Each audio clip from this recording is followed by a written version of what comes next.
Hello everyone. In this video, we will be speaking about 5G services. In our previous videos, we have discussed about basics of 5G networks, how it was actually implemented, what all the use cases wherein 5G was actually a requirement for us. So we have also discussed about where and all 5G would be used in future and what all the different applications which are expecting 5G implementation at the earliest. So to know all those things, so we need what is the services that are provided by the 5G is to be known first. So in this video, I'll be trying to give you some information about 5G services, and there will be a follow-up video which will give quite more information on the same.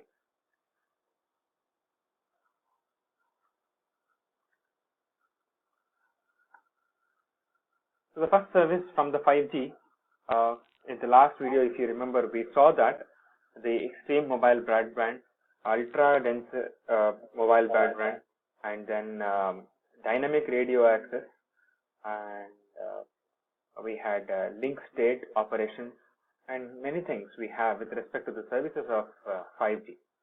So in this video, we will be discussing about only 3 different types of the services that are provided by the 5G networks, and the other video will follow with 3 more ideas wherein 5G network services will be discussed. So what do you mean by extreme mobile broadband? The extreme mobile broadband is an improved version of the earlier technology called mobile broadband. So whatever the data connection that we are using right now in our mobile phone is called as mobile broadband, which will be extended to a special feature which we call it as extreme mobile broadband.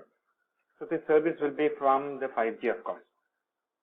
So this provides many different features like high data rate, low latency, and uniform user experience. Means wherever you are, maybe in a crowded place or in a moving object or something like that, then you should not feel the difference of data rate or something like that.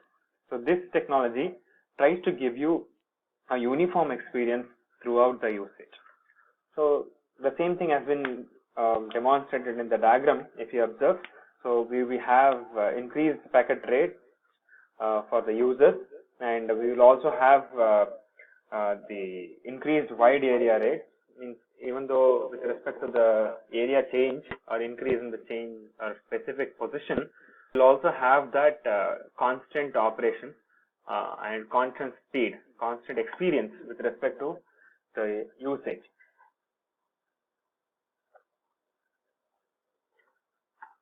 So this extreme mobile broadband, it is equally important to provide the moderate data rate everywhere.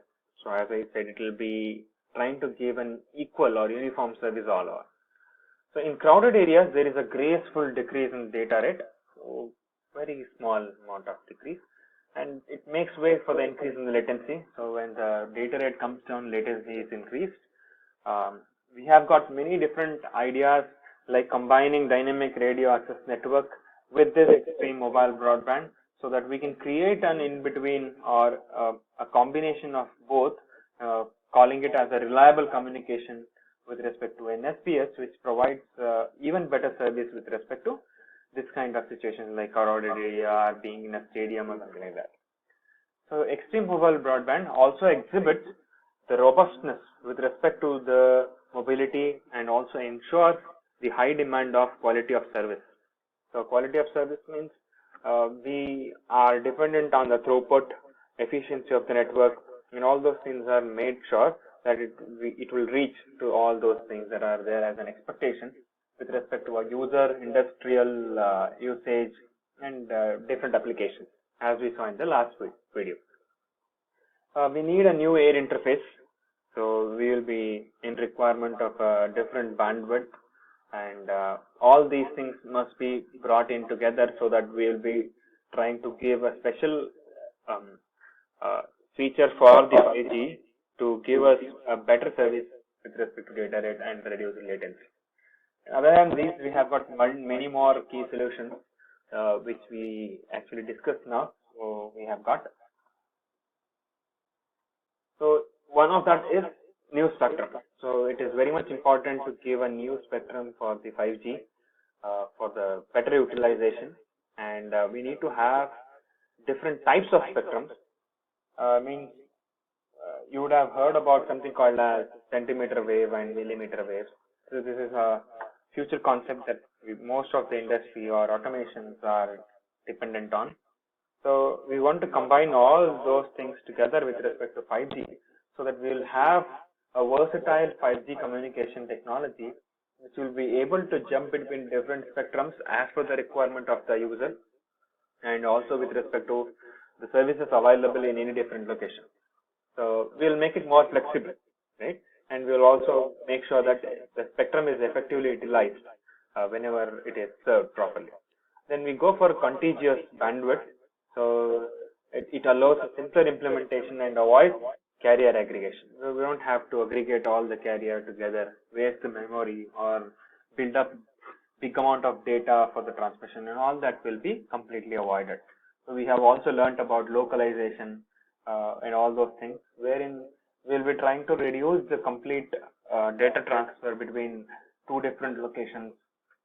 Instead, we try to keep the data in the localized position. So we'll be able to improve the overall network operation. And other than that, we will also have to worry about the challenges like beamforming, decrease in receive power, decrease in antenna aperture, and reducing the antenna size. So these many things are supposed to be kept in mind whenever we are trying to give any of the other features as discussed above. So the Xtreme Mobile Broadband supports the flexibility of spectrum with respect to traditional spectrum, then your centimeter wave, and then millimeter wave. So all three are different bands.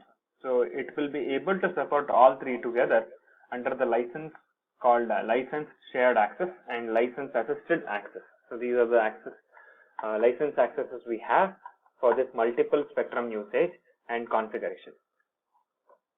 The other one is new radio interface. We need to have a new radio interface.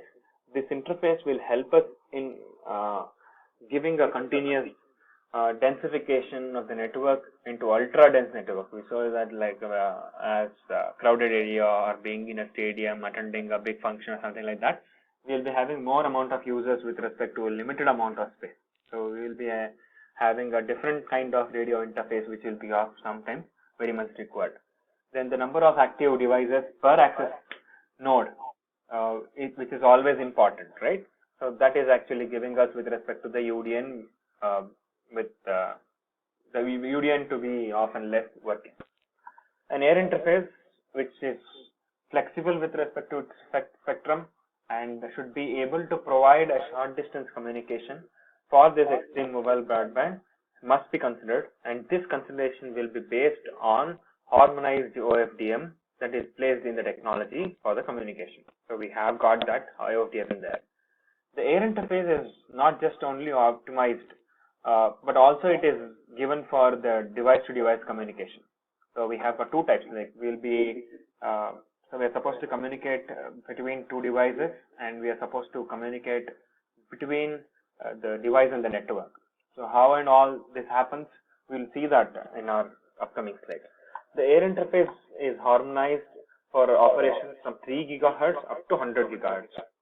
So 3 GHz to 100 GHz is in our radio wave frequencies and microwave frequencies, and then we have the centimeter and millimeter wave, completely different from the actual radio and microwave operations, and we have a very different approach towards these two operations or these two bands. The spectral efficiency and advanced antenna systems. So we need to have the idea to improve the spectral efficiency and improve the advanced systems for the antenna. So here what we are doing is we are trying to implement something called as MIMO. So we all know about it, multiple in and multiple out. So we will try to transmit the same information through multiple antennas, and we will try to receive the same signal from multiple antennas, and we will try to utilize those signals. Maybe sometimes like the best one will be used, or sometimes the average of 4 will be used. So different technology and different commercial technical users use it in different ways. And then we also bring in something called as coordinated multi-points. Even that is also a multi-antenna system. So we have So these things will improve the spectral efficiency.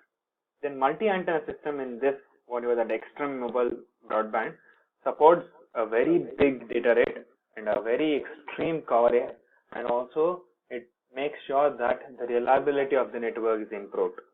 And OFDM based solutions which are preferred in this extreme mobile broadband have proven that it can go up to the best with respect to its operation with a combination of this MIMO. Then we will also be able to achieve the additional filtering and efficiency gains and all by using UFOFDM or FBMC in these extreme mobile broadband applications. And other than that, we have got some other features which are like number of users. So we will be able to provide service to more number of users than whatever that we have for the current usage. And then user mobility, then links to the main enabler.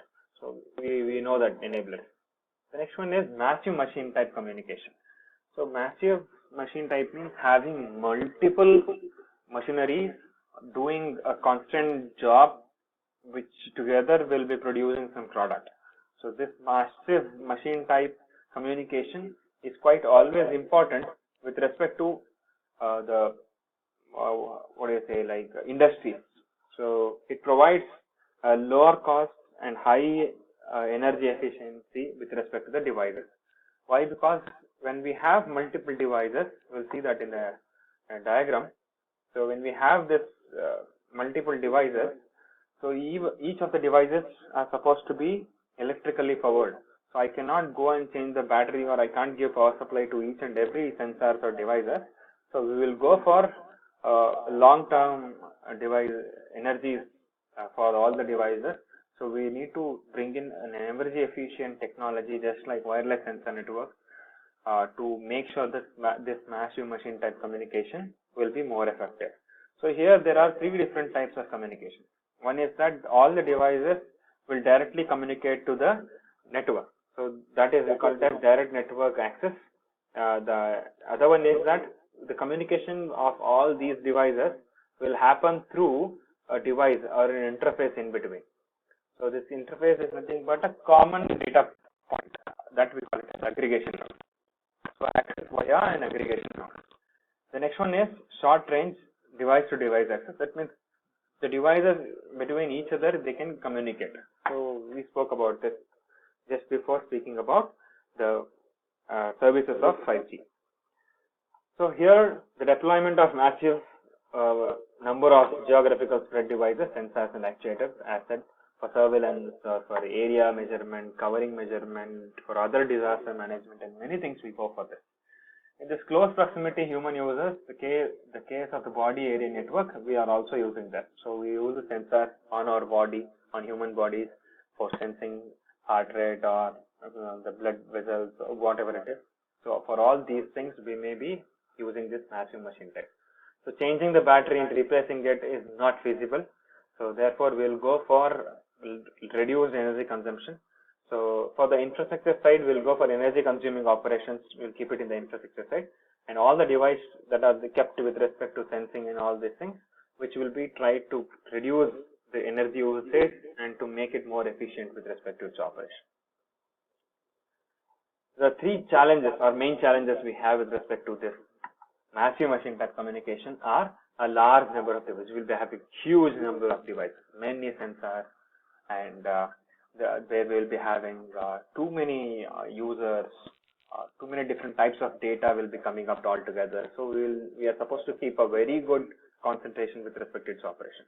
The next one is extended coverage. So we may have to spread the devices all around to many distances.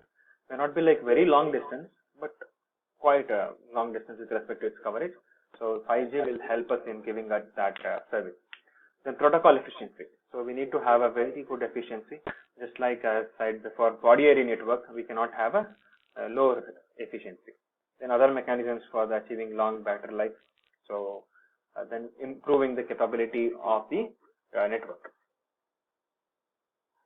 So this video will speak about services. The next video will speak about the more services of 5G. And thank you for watching, and hope you have understood something. Don't forget to subscribe to the channel. Thank you so much.